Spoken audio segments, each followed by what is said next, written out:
Welcome everybody, thank you so much for coming. My name is Kate Daden, I'm the Head of Research, Policy and External Relations at Community Trade Union.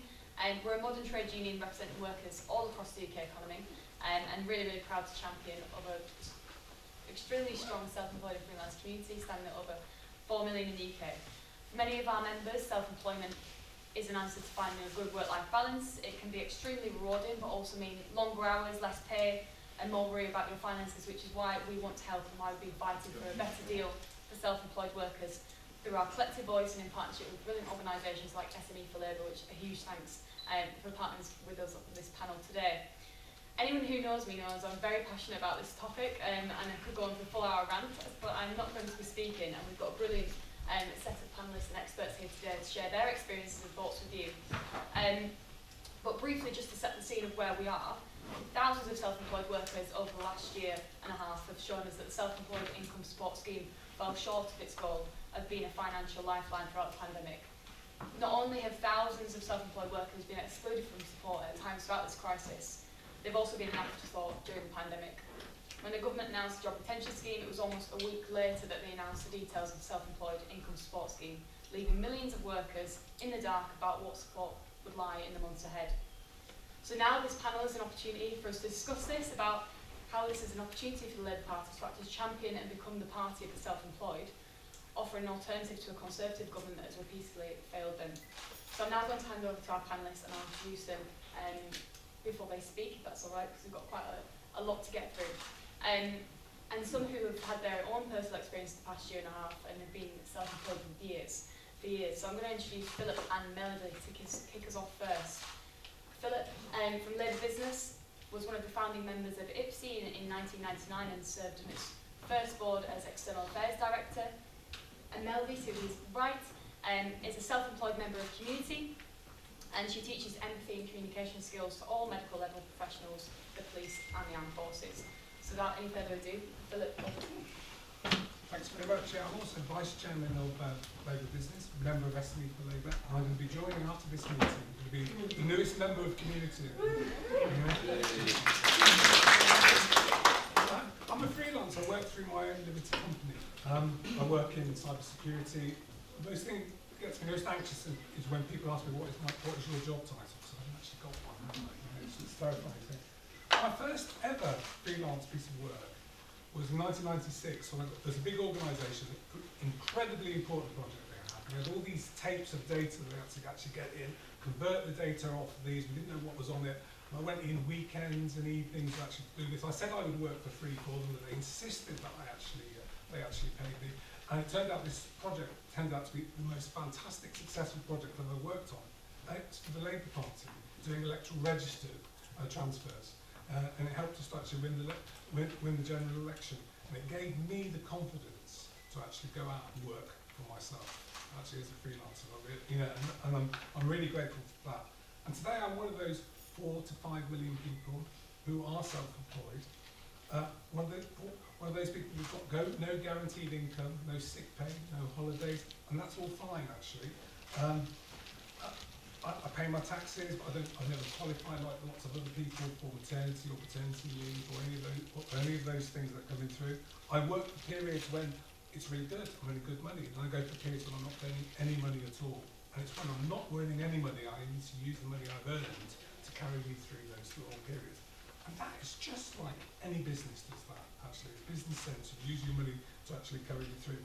And it's not wages that I earn, it's income that I'm actually earning in the business. They're two separate things. And like 80% of the self-employed, I like being self-employed. It's probably higher than that. I enjoy being self-employed. I'm probably unemployable now. I am anxious about a lot of things, though. I am anxious that we are pretty much sneered at by the political classes. And unfortunately, I have to almost say the Labour Party in that, actually, and all the political parties, we're misunderstood, unrepresented, which we're going to be changing with Community. And it's a huge problem, actually. It's difficult because it's difficult to identify who we are because we're freelancers, we're self-employed, we're small business, we're independent workers, independent businesses. We can't actually identify ourselves directly. But it's lots of us, 5 million people nearly, isn't it? Which is about the same as the number of people as are in the public sector, and that's increased by 40% since 2008. Huge thing. And if I had to look up these figures twice because I didn't think they were. Contribution by freelancers and self-employed to the UK economy in 2019, £305 billion. £305 billion. And that's me, and that is creative workers, locum doctors, locum pharmacists, it's theatre and TV workers, it's actors, teachers, musicians, delivery drivers, consultants, locum nurses and doctors, and HGV drivers. That's a key part. We'll come to that. But the reason that £305 billion there is because the self-employed are like bees going around the economy, pollinating it with ideas and actually skills, and actually moving up. That fluidity of skills and movement is so important. And when you stop that movement, like if you stop the bees, actually you end up in a crisis. Yeah? And if you associate that crisis, that problem, that movement of skills with something like, say, Brexit, COVID, where do you end up? So you end up with queues at petrol stations, yeah, and you end up with empty shelves in the supermarkets. So that is what's happened with the HGV drivers right now. Actually, the three issues on the HGV drivers, it was age, it was actually Brexit, and it was IR35. And when you look at the age profile of the drivers saying, I don't want to do a 7-week trip or 3-week trip to Poland anymore, I want to work self-employed and actually pick the gigs that I can do. But the changes that were brought in April last year, the off-payroll changes saying that you've got to be, if you're going to do that, we're going to tax you as a zero rights employee, actually, like IR35. I think you all know what IR35 is. It's the failed war against the self-employed that's gone on longer than the Afghan war, actually, with no resolution. Introduced, unfortunately, by Labour in 2000. Here's why I get it off in 2000 as well. So I've been around a while. And entrenched by the Tories. It's a total disaster. Yes. And I think the community, IPSI, the Musicians Union, the Pharmacists Defence Association, we're all actually in agreement on this. This is a disaster.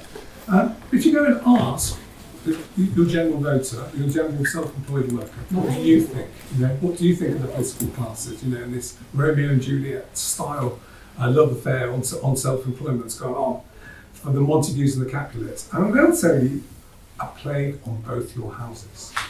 That's exactly what they're going to say, because 2 years ago, before the pandemic, the Tories were going around. It's going to be very easy to identify all of these workers, to put them inside IR35. We've already identified it, very easy. Then months later, the very same workers, they said, oh, it's very complex group of people, actually. I'm not quite sure whether we can do it. The same workers. So we end up 3 million workers actually excluded from help. And I think 1.5 million got no help whatsoever, and debt and stress that have actually come in. And they followed that up with this idea of now zero rights employment. It's actually with IR35, putting you on payroll but with no rights. Good news is, yesterday, the USDOR motion that went through to conference actually was passed, actually, this idea of ending no rights employment. And we think that is implicitly being the end of IR35. And I'm sure we can talk about that. I'll put you on that one. Bad news was that before the 2019 election, 55% of the self-employed were found in a poll to have voted Conservative. The good news is a recent poll found that only 5% of those people are now very Conservative. But the bad news is none of those have come over to Labour. And that is the problem, really, because the self-employed are worried about Labour. They're worried that Labour thinks that wants to force them all to go on payroll. That Labour thinks that all the self-employed are victims. That they think all self-employment is pretty much bogus. And it's about a lack of respect fundamentally. And we're really worried, and we're worried that Labour's and all the parties look at the periphery. They look and say, oh, bogus self-employment, gig workers, zero hours contracts on the one end, and then they look at the BBC executives and the others who are tax avoiders in the public sector on the other. And the tragedy is none of these people are actually self-employed. We're not talking about anything actually offering for the self-employed those people in the middle. When Ed Miliband talked about the forgotten middle, again, that's self-employed. They're completely forgotten in the entire policy debate. So what would we suggest for the self-employed? Well, we're saying, well, actually, the rock that we would actually want to build it on is actually that R for respect, and it's called recognition. Actually, self-employment is valid for actually people to do it. It's a good way to help people. And O to organise, and that's what community do. Because we know in the labour movement, the only way you actually get anywhere is when you organise yourselves actually together, and that's why what community is doing is really, really fantastic. Actually, pulling in what we're trying to do in ICSI, and C is for cooperation, getting co-ops and self-employed to actually work together, and K for knowledge. I think we'll be talking about that later, about the future of work, worker tech, and actually how we can actually improve actually people to come through. I know that we talked at this conference about rights for workers. I think that's fantastic. From day one, we're going to make workers' rights. But we drew the line and we said, apart from the genuine self-employed, which when they talk about that, always sends a shiver down my spine, because I'm not sure who that exactly means. But self-employed actually have an agenda too. We don't want employment rights, we do want rights at work, rights to be paid on time, rights to actually have a contract, still rights on unfair dismissal and bullying, rights on contract transparency and other things. So the key question, and I think the crossroads that Labour is at the moment, is actually, are we the party of paternalism or are we the party of empowerment? Because Labour's always been at its best where it's empowered people through cooperatives and through unions to actually stand up and through mutuals, and that's where we actually are now. And so, are the Labour and the self-employed in the same boat? Yeah. Well, I'll tell you, I'm in the boat already, so you don't need to worry about me. But the rest of the self-employed are waving, right? But they're not waving to be rescued. They're waving for recognition. That's it. And they will get into the Labour boat when they can see that Labour is ready to represent them. And when that actually happens, to quote Chief Brody in Jaws, you're going to need a bigger boat. Thank you very much.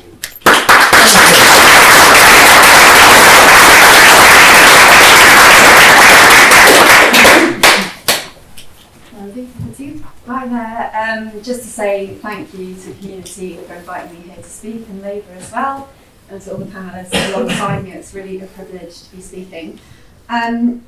So I really believe that we are at a crossroads now, as Philip's alluded to, where how we work in Britain can change inconceivably now from how it did before. We can actually work in a better and healthier way for better well-being for all of us, which I think is really, really important. In Europe, we're beginning to see that. People are working in a much better way, looking after their mental health a lot more, getting breaks, maybe even, God forbid, having a day off a week. You never know. It could still happen, so we've got to hold on to that dream. But so much has been exposed through this pandemic about how the self-employed work and what is going on with them. And I can speak from experience, because when I first started going into work life, I never really ever made the conscious decision to be self-employed. It was never a decision. I knew that I wanted to be an actor, much to the chagrin of everyone around me.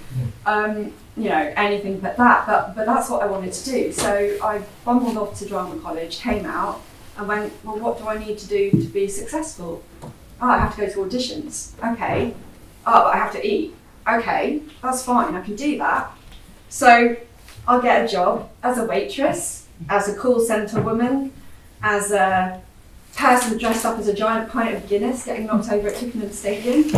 I'll do the promo stuff, and I was keen. I was like 20 and I was ready to go. I had the energy. I don't now. It's 20 years later. It's just I'm too old for it, but I'm still trying to do that.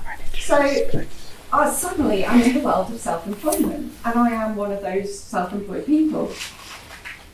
And it stresses me out. It's not fun, because I'm sitting there every year trying to understand this tax form, not really understanding anything because my brain doesn't work that way at all, and trying desperately not to get in trouble with the tax man. Because as a self-employed person on my own, I'm in fear of the tax man, so I'm going to definitely try and get it right. So when it was a revelation to me when the pandemic happened, because there I was, living hand to mouth, as a lot of us do. I didn't end up in Hollywood, so that didn't work out. Yeah. And suddenly I'm now trying to find ways of making money. I found myself in an industry, and it's going to sound very strange, so take it with a pinch of salt, but I was in the role play industry. What's that, you might ask? Nothing dodgy, no. It was basically going to places like the NHS, the police and the army, and being an actor, being the person with a headache 50 times a day for medical students, or teaching the police how to deal with someone that's undergone a horrible sexual attack, or helping young privates in the army talk to their supervisors about mental health issues when the army don't really believe in that or didn't. Developing communication skills, empathy and compassion in order to make people's working environments happier and healthier. So this is what I find myself doing, and I end up doing this to now, and I'm lucky enough that I advanced through that and I find myself facilitating and teaching and thinking, wow, it's quite exciting seeing a doctor that had no empathy suddenly blossom and go out and make a difference to their patients, or to see how the army's developed in terms of the way they view their recruits, or to see the police suddenly treat a victim with a new level of understanding and coaxing rather than trying to harangue them into making a statement. All kinds of incredible things. I thought, wow, I'm actually doing. No, I'm not a Hollywood actor. Fine, I accept that, but I'm doing a good day's graft. I'm bored out of my brains at times. Because having a headache 50 times in a row can do that to you. But I'm making a difference, and I'm self-employed. And every time the phone rings, guys, I say yes, no matter what, because you just never know when the next payment's coming from. And like Philip said, I could get a phone call and be asked for a week's worth of work, but then it could go quiet and dead. I am saying yes, and I think in people's minds, certainly when I was young, and someone said, describe a self-employed business director, I would imagine the guy behind the desk, the pine, beautiful desk and the leather chair and raking it in and bossing everyone around. But no, that was me. It was me running between the tube and the train and losing my mind and not understanding how I could be working so hard and still not have any money. Literally didn't understand. And also, I was thinking, what happened to the holidays I was meant to have as a self-employed person? I was meant to be in Ibiza once a year. I was meant to be having a cocktail. No, I can't say yes to a holiday. Why? What happens if there's a week of medical Osties and they need an actor and I'm in frigging Madeira trying to work out how to be in Madeira while trying to lick grass to survive on? This is not how it's meant to be. I can't go sick, God forbid. Now, this really scares me, and I have to say, as I'm now 20 years older than when I was keen and green, I'm now beginning to see people get ill. I'm beginning to see colleagues get ill. I'm beginning to see the cancer diagnosis coming in. And I'm thinking, that can't happen. When COVID happened, it's just not an option. I cannot get it, because even though there's no work right now, what there is, I cannot get sick. So there's that. So you're not really getting protected. If I get sick, I don't get paid. If I don't go to work, I don't get paid. Come to pandemic, there am I going, haha, finally I've done the right thing in my life. I'm self-employed. Yes, I did the right thing. I'm going to get help. Rishi Sunak said he would help everyone, right? Yeah, it's fine. Don't panic. So I watched with relief that my friends that are on PAYE, they're getting help. Good. All right. Okay, it's our turn now, it's our turn. And he goes out there and he makes the announcement. He says, yeah, we're going to help everyone. No one, remember that? No one's going to get left behind. So I'm like, put my little thing in the computer. You are declined. You are not self-employed. Well, hang on. I've been paying tax for 23 years. No one told me I wasn't self-employed. I've got my UTR number and everything. No, you're not self-employed. Why? Because whilst I was on my low income working for the NHS, again, another myth that has exploded, we're not all on multi-million contracts. They set our rates and we have to say yes or no, whether we like it or not. To supplement my low income, I took a part-time singing job in Hamley's Toy Store. Over Christmas, over Easter, over weekends, trying to work my arse off as much as I could. in a tutu that was far too small for me, covered in glitter and screaming children, thinking it's fine because this is fine, this is good, I'm doing what I need to do, I'm working my arse off. But HMRC said, in order to work for Hamleys as a singer in a tutu that's too small for you, you need to be on PAYE. Okay, alright, not really, okay, alright, how's that going to work? It's fine, it just means that you'll have to pay part of your tax now, so you're good. So when it comes to paying tax, you won't have to pay as much. Right, cool. Pandemic, watching Rishi Sunak, he says he's going to help everyone. Put my name in the computer, no. Why? You were part PAYE. You went and took a singing job at Hamleys and you were on PAYE. So you're not getting any help. You're not self-employed. But on my tax I am. Yeah, forget that. That's cool. You still have to pay tax. But you're not self-employed. So what am I? Am I PAYE then? Because I left that job a year and a half ago. No, you're not PAYE. So they just basically left me. At which point I panicked. I'm not going to lie to you. I literally flipped out because I'm used to sorting things out myself. I'm used to being able to work hard when there's no money. But there's no work because it's COVID. I'm used to fixing things, but there's no one to go to because the paternal government has basically shut the door and abandoned me. So I was also dealing with that emotional sort of crisis of, oh, holy hell, I've got no money, to, oh, holy hell, my country doesn't even want me. You know, I don't even count. I was so relieved watching my friends who were self-employed, who were truly self-employed, get through. I was so relieved for them, but I panicked and I reached out. I was poor Kate. I was like, hi, community, anyone. And I was literally writing the most insane messages. I was going, can someone speak to Rishi Sunak? Please, anybody, get this man and hold him to account because I'm not going to survive. I can't survive. But I was so lucky because I found that there were 3 million people in the same situation as me. And I really thought there was just a handful. In fact, 3.8 million. And of these 3.8 million, they were all self-employed in different ways. There were business directors, there were army veterans who, because they had a small, pitiful army pension, got no help whatsoever. There were widows who had lost the love of their lives through a brain tumour and happened to set up a beauty business in their back garden using the money from that husband's death. And they were told they profited out of their husband's death when they've got 2 little kids of 2 and 5. It became brutal, and even then I thought that the tide would turn, but it never did, and here we are a year and a half on with no help. So I often wonder what is the point of being self-employed, and that is the sad truth. A lot of people are beginning to think that. They're saying, well, hang on, wait a sec. I don't get looked after. I don't, if I go sick, I can't earn money.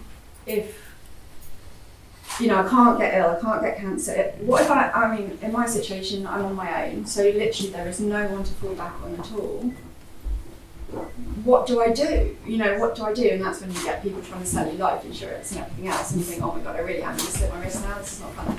But there's just nothing out there. And there are unions, there are places like Equity, but no one really doing anything, and it feels very empty. And I would love, having been on the inside and hearing what these 3.8 million people are saying, who a lot were Tory supporters. They were shocked that this could happen in England. That's something I heard a lot. But this is the UK. How can you do this to people that have paid tax their whole life in the UK? The suicide rate, when I sort of parted ways with Excluded UK, which was the campaign group set up for this, was 27, I think, that we knew about in the last year. And we were begging Rishi Sunak, he would not engage. And I really feel that for Labour, this is an easy win. You've got 3.8 million votes there ready. But no one is really challenging government. And I really think they believe that they can sweep the self-employment issue under the carpet and move on. And I think they're going to make it as hard as they possibly can. I mean, it's already hard, but hard as they possibly can to be self-employed in this country. So the party for small businesses and entrepreneurship is a myth and it's a lie, and someone needs to step into that mantle. And if it's not Labour, it's not going to be anybody. So my wish and desire is that those people do get some recompense, they, you know, a bit like PPI, and people are looked after. And that whether you are PAYE or self-employed, you all get looked after by the country you live in. You're a taxpayer.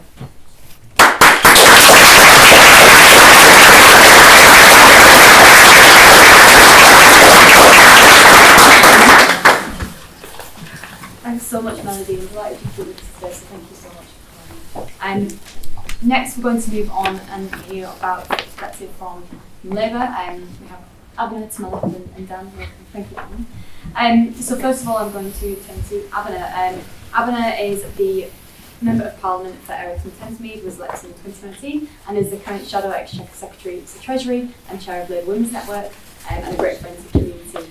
So welcome, Abner, and thank you. Thank you. Firstly, I just want to thank you all for having me here. I just want to thank Kate for chairing, and also for Philip and Melody for sharing their thoughts on this as well. I just also wanted to say that self-employment employed people are really important to me, and this is something that I've taken on in addition to my role in the Treasury.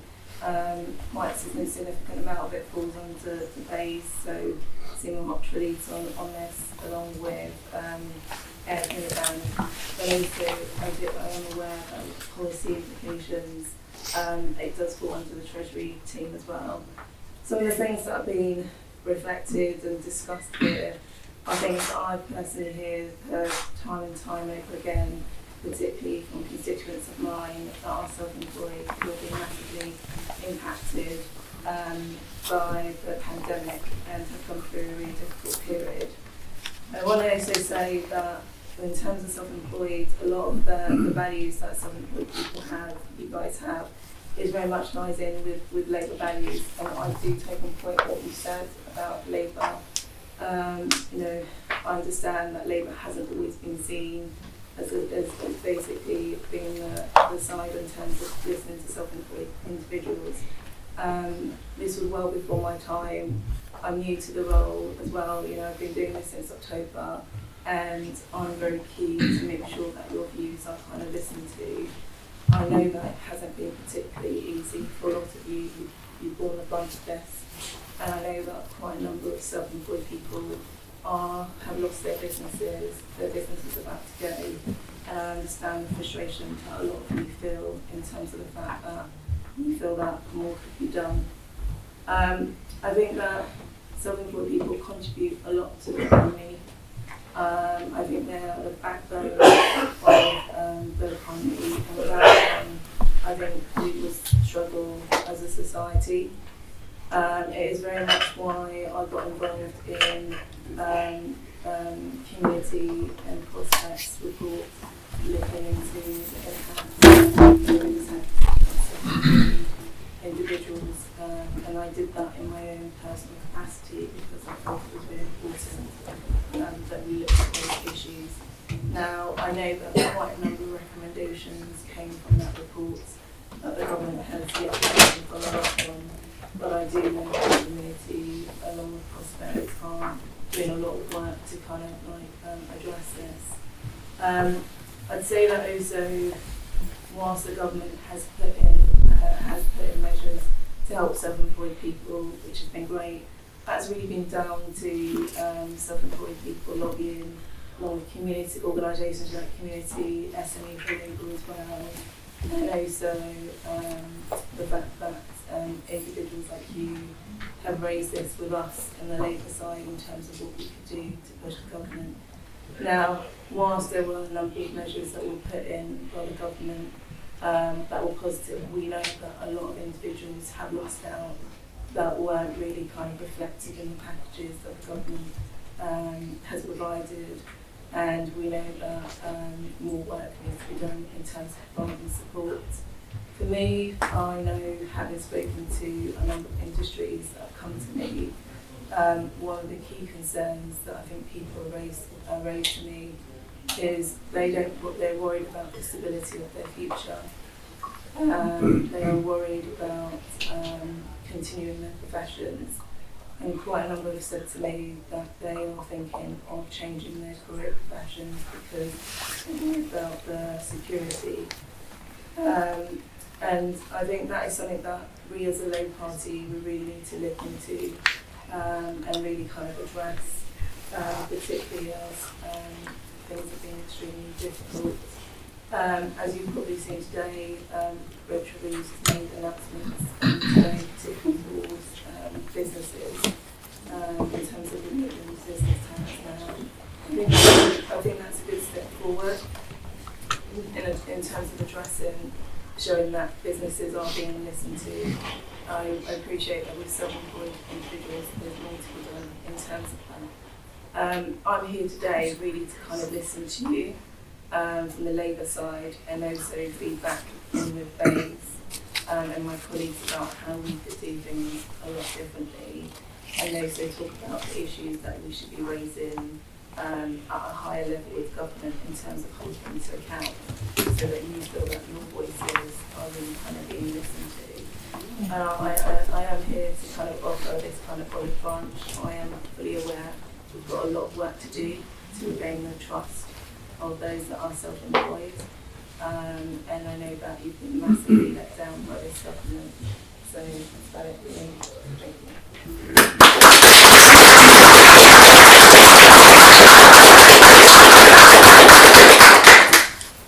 Thanks so much, Abner.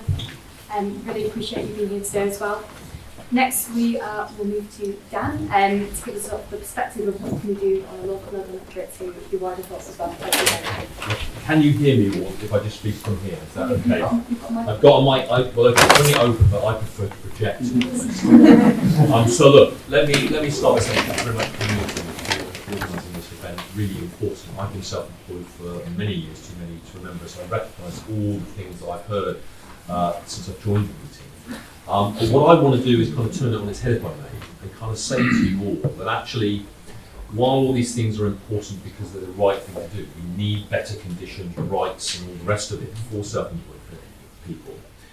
My view is that the only way you'll actually get those things is if you turn it on its head and say that if you really believe that the world is getting more competitive, that Great Britain PLC is having to compete in a much tougher global climate, where there's new technologies and new challenges all the time, that actually what we have to say is that if Britain is going to be successful, it has got to make sure that the full potential of every citizen within the country is used and exercised.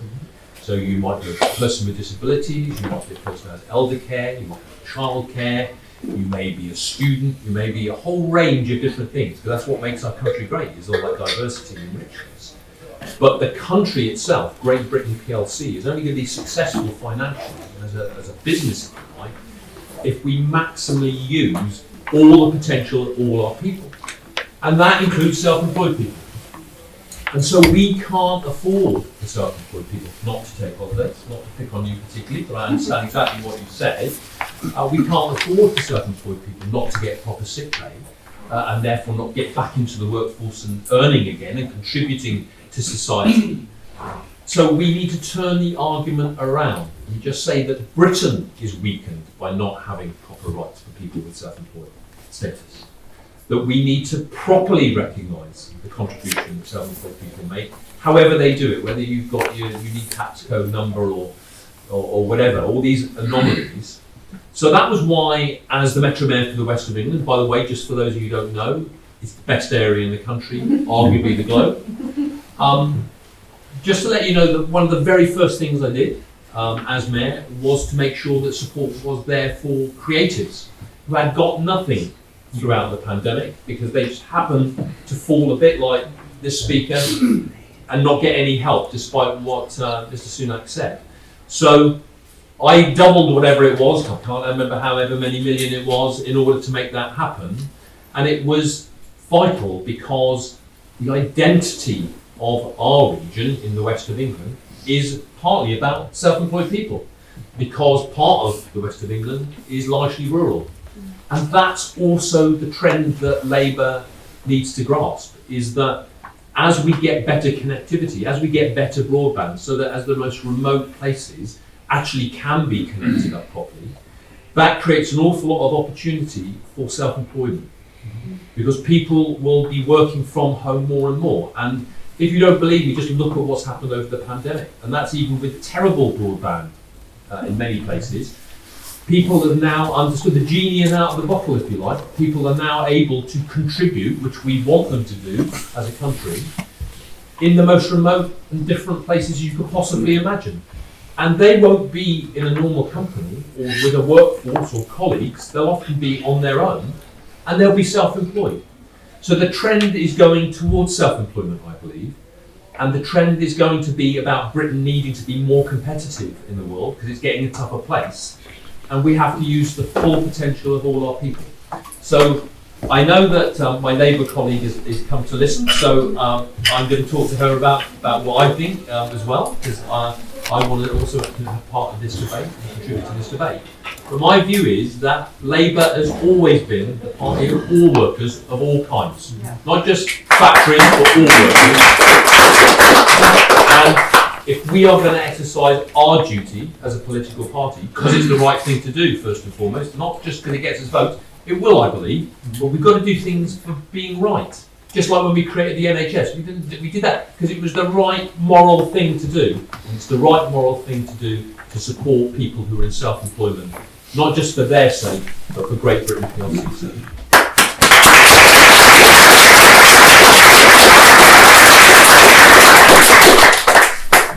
Thanks so much, Dan. Really appreciate it. Next, we're going to turn to our final speakers. Howard from SME for Labour. Howard's been the Managing Director of Strategy for Canary Wharf Group since 2004. And over to you, Howard. Thank you very much for joining us today. Thanks very much. I'll try and project through the microphone. This is a really interesting discussion for me. I suppose I'm sitting here as a representative of big business and also a Labour Party member. There's obviously a revolution going on at the moment in the world of work, which was already happening before the pandemic. But as Dan said, technology and people's experience of technology, and that's both businesses and how they interact with people that work for and with them, but also people and how they interact with their employers and contractors and suppliers. It's changed, and there are some fantastic opportunities in there. And you can see a future, a bit like Melody was saying, where you have a multiplicity of different jobs and roles, where you might be acting in the morning, doing something completely different in the afternoon, and we need the systems to catch up with that. Some of the things Melody was saying really struck a chord with me. When I joined Canary Wharf Group nearly 20 years ago, I was surprised to find that their standard contract, somebody who was effectively a senior member of the management board, was a self-employed contract. And I said, well, why am I on a self-employed contract? Why am I an actual employee? They said, oh, it's so that you can manage your other roles that you might have outside, your other directorships, and it helps you with tax. And they said, talk to your accountant about it. And I said, I'm not an accountant or a lawyer or what is this? And somebody's talking about the two ends of self-employment. At one end, it's a wonderful way to, if you've got that help to have, escape tax. And in some cases. At the other end, you've got people being exploited. We at Canary Wharf do employ a lot of self-employed people. We work with a lot of people like freelance designers. We've got some security staff who are self-employed, work through an agency, event staff, stewards for things, specialists. These are well-paid jobs, but for things where the requirement comes and goes. So there's no point in us having stewards on all year when we need 200 of them for an event, like our big winter lights, which I encourage everyone to come down and see in January and February, when we have the whole estate lit up with interactive light installations. We need loads of stewards for that, and then a couple of weeks later we don't really need them. So it makes sense. It's a vital part of the economy. But one of the things we found when, for example, we became a living wage employer a few years ago, is we followed down our supply chain to look at actually what was happening in terms of people being paid. We found that it was only one company, and they don't work for us anymore, and we shocked them. But one company who employed freelance cleaners, self-employed cleaners, was not really checking who turned up to work. And some of those cleaners were actually subcontracting their job to other people on a really, really low, often people who were who didn't have rights to work, asylum seekers, people they're going through the immigration system. So they'd be paying the living wage to a person, but that person would then be actually taking on a number of different jobs potentially and getting other people in being paid a very, very low wage. So we sorted that out, but the opportunities for people to be exploited, and we've seen it with Uber in the recent court judgment, are quite serious. One of the things we got into, because we run a supply chain initiative called Lease and Business Plus, which helps small and medium-sized enterprise get jobs with us. It's biased. We aren't biased as a company. We can't. We don't always say we'll use a local company, but what we do is help that local company to get onto the pitch list and get onto a level playing field so that they can then compete. And that's been very successful. It's helped thousands of local businesses around East London to get onto those lists, not just for us, but particularly for public sector type jobs. And we've actually placed £2.25 billion contracts through that, which is pretty good. But one of the things we found with people, particularly trying to get public sector contracts as self-employed people, is that the paperwork you have to wade through to get a public sector job says things like, oh, what's your diversity policy? And if you're an individual, you don't have a diversity policy. So, a lot of times the system does not accept what is a growing and very important part of the working population, and without whom, certainly we couldn't function as a business. And I was just thinking of all the people at this conference, all the self-employed people at this conference who make conference work. From the photographers to the AV technicians, to waiting staff, exhibition staff, event staff. There are hundreds of self-employed people without whom this conference would be possible. And yet, the rules, particularly the tax rules, and they're bad enough to wade through for any of us, but for self-employed people particularly bad, haven't caught up. And I think that's the opportunity for Labour. From a business point of view, self-employment and the self-employed people of the country are absolutely vital. Without them, we couldn't survive. And from the point of view of Labour, this is, I think, a fantastic opportunity to offer a sort of new deal for self-employed people, where things are simpler, there's better support, and we do celebrate and reflect the true value that they have to the economy. Thank you.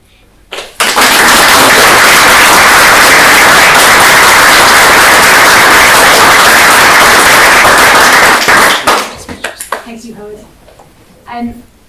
Last but absolutely not least, we have Anna Thomas, who's a co-founder and director of the Institute for the Future of Work, and formerly was a barrister specialising in employment law. So over to you, Anna, and thank you for joining us. Yeah, thanks so much, Kate, for having me. Great to be here during this discussion.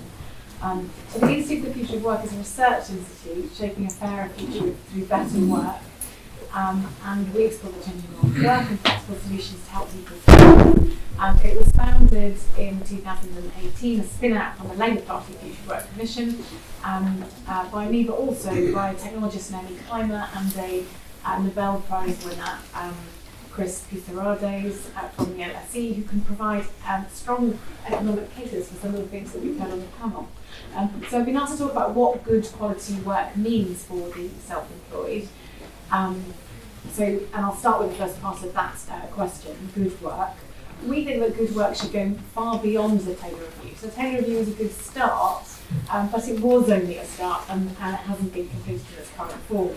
So good work, we think, should be a central, cross-cutting policy objective. And more than that, there should be a sort of strategy aimed at future of work.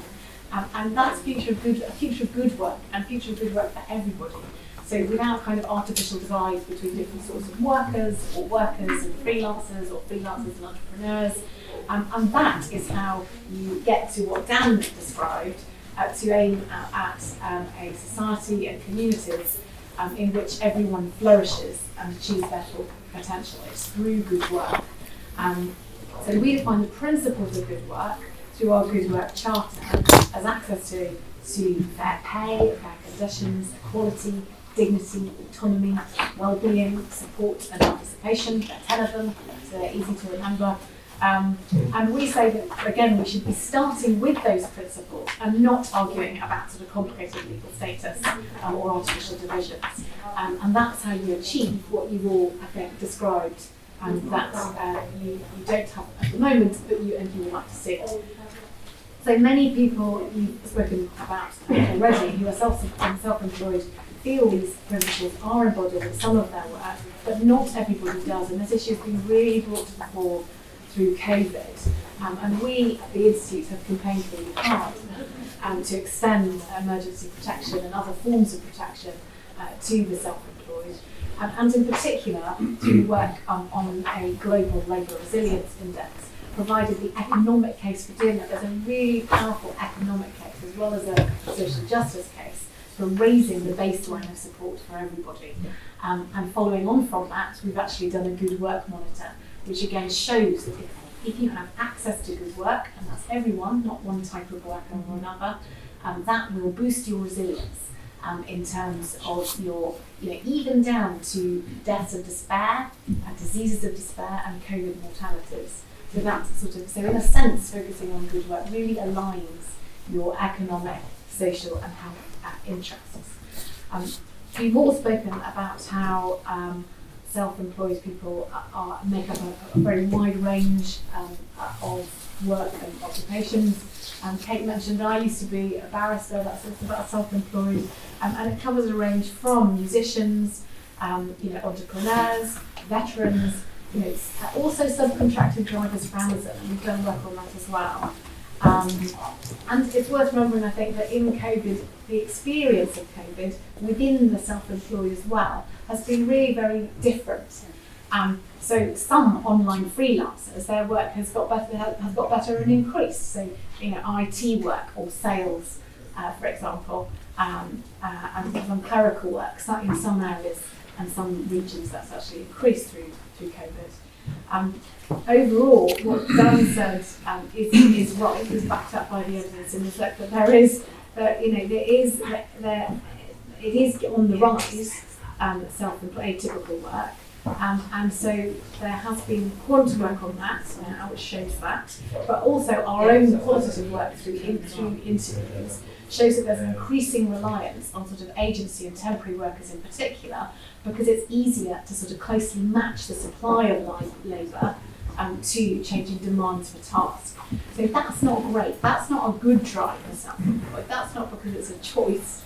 That's because of the gigification of the economy.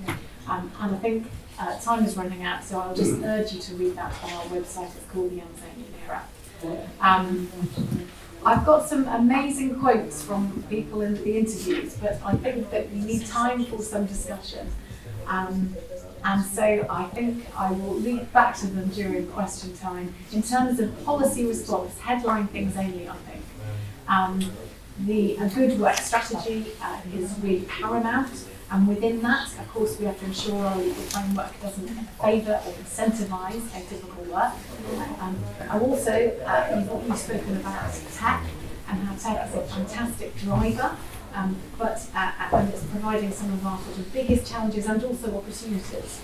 So within the bracket of thinking about the self-employed, we should be looking at a sort of tech framework that aims clearly at, is aimed at sort of the flourishing of workers and has good work sort of embedded in its heart and sets that overarching principle rather than a sort of deregulation or dealing with it after the event.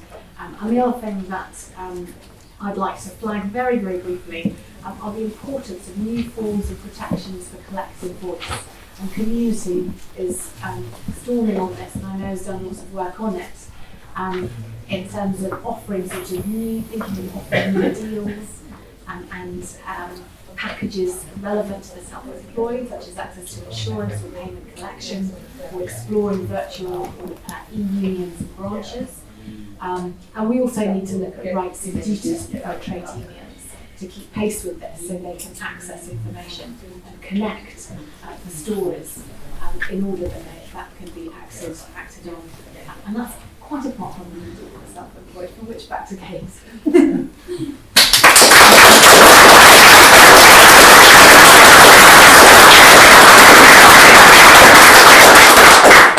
Thank you so much, Anna, and thanks to all panelists for such incredibly interesting remarks and contributions. Thank you so much. We do have a chance for a very extremely quick fire round of questions. Short answers, short questions, no remarks, just questions. I will interrupt you if it's not a question. So we'll just take everybody who's put their hand up and then just speak to us. That's okay. So 1, 2, 3, 4, 5, and then extremely quick responses and final remarks. That's okay with everybody. Thank you. I can't remember which order I did it in, so whichever reality first. You say that yes, we need to use everybody, but we've done no gender impact analysis, no race impact analysis on self-employment and business support schemes. Equality is not meeting and they ignore the issue.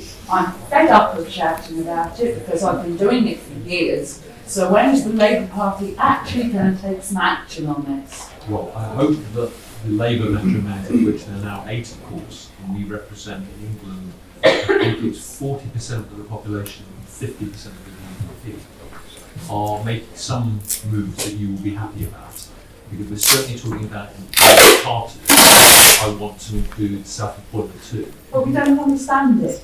That's the problem. We've done no research on it. There are no reports out there at all on what happened to us during the pandemic. So if we don't understand it, we don't understand the everyday economy, we don't understand the women that are just running the business because they want to feed their family, like Elodie was talking about, we don't understand them, we haven't done the work. So when do we get to stand up and tell you what it is we want? Well, we've started doing that. And also, look, there are lots of things that need numbers these days. That is the revolution in some ways. Technology allows us to put numbers to things. And I think that self-employment has been difficult because it's been so varied, it's been hard to measure. But I'm encouraged because I think we'll be able to measure that in a better way. And you're right, numbers are key because you can't tell if you've made improvement or fallen back unless you've got a number to put to it. So we are doing that, and I'm happy to look out for the kind of concerns we've got now. You've raised them with me particularly, to try and make sure that the words I just said weren't just words, but actually had a meaning for self-employed people. Thanks, Sam. Thanks, Liz. Next question, and if we just take all the questions at once, then we'll just round that back to the panel, that's all right. 1, 2, and who does somebody else get? Anna, you slipped in the word that's very important, which is atypical. Because that's technically what we are. We're classed as atypical, right? And what does that mean? It means employment law is classic. So Bina, that's your first challenge, is to bring us under employment law so we can get those protections that we could do if we were salaried staff. And another simple thing I'd ask the Labour Party to do, I think it's a really good policy that was in 2019 to extend the number of bank holidays. Bank holidays mean nothing to them, but you could somehow develop a policy where if you're extending the number of bank holidays could be reflected in some sort of rebate to the self-employed. So that number of days a year, you get that taken off your tax bill. So effectively, we do benefit from that. So simple things like that, but please get that employment law. So, I mean, I'm part of the trade union, but my trade union, basically, I've got a fantastic legal department. They can't really do anything for me. You know? So anyway, that's two things. One big, one. Thank you. Thank you.